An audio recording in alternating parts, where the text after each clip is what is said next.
The discovery of the mass grave is gripping the nation tonight. CTV's Travis Prasad If making sense of it is impossible, Canadians are at least trying to do something about what happened at this former residential school as we also watch what is happening across Canada. Many symbolize the number 215.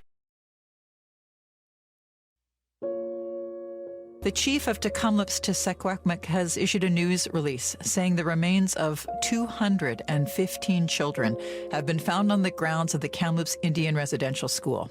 Roseanne Casimir describes those remains as former students of the Kamloops Indian Residential School. The release says the discovery was made by someone she described as a ground-penetrating radar specialist.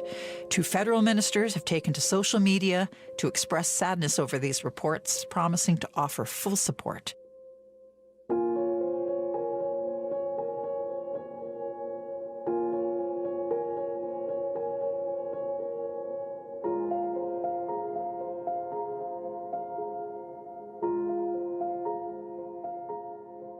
Truth and Reconciliation Day is dedicated to honoring the Indigenous children who were forcibly removed from their homes and families to attend residential schools.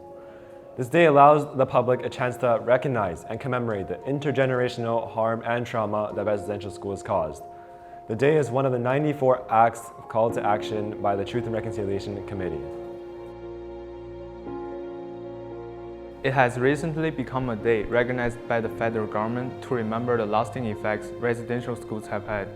The date was chosen because it was around this time Indigenous children were taken away from their families. This past June, 215 Indigenous children were found buried in unmarked graves at a former Kamloops residential school.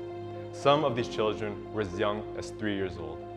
This led many to call for change and caused other First Nations to raise funds and examine other residential school sites. Many more are found, totaling up to over 6,000 so far, and we've only searched 7 schools. September 30th is now Truth and Reconciliation Day, to commemorate the children who were lost and to honor those who survived. Truth and Reconciliation Day is not a holiday, it is a day to reflect. It's not just the residential schools that we have to remember, but also other instances, such as the 60s scoop and a millennial scoop. The 60s scoop affected a whole generation of Indigenous children who lost their traditions and values due to being removed from their homes. Despite its name, the 60s scoop occurred from the 60s, up until the late 80s. The catastrophic event led by the Canadian government caused Indigenous kids in protection services to rise from 1 to over 33%. Today, there are more Indigenous kids in protection services and foster care than there ever was in the 160 years that residential schools existed for. Residential schools are a tragic part of Canada's history. Even though the abuse and trauma seem long ago, the lasting effects continue on for generations.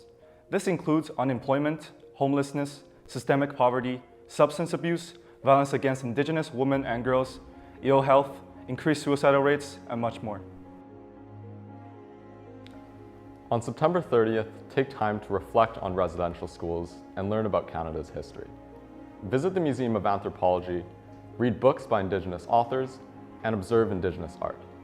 Watch educational videos to educate yourself about Indigenous culture and the topics of this video, and to help spread awareness. We can all wear orange on this day to show our support and respect. Come together as a community and take this day to commemorate our past and make strides towards a better future.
you.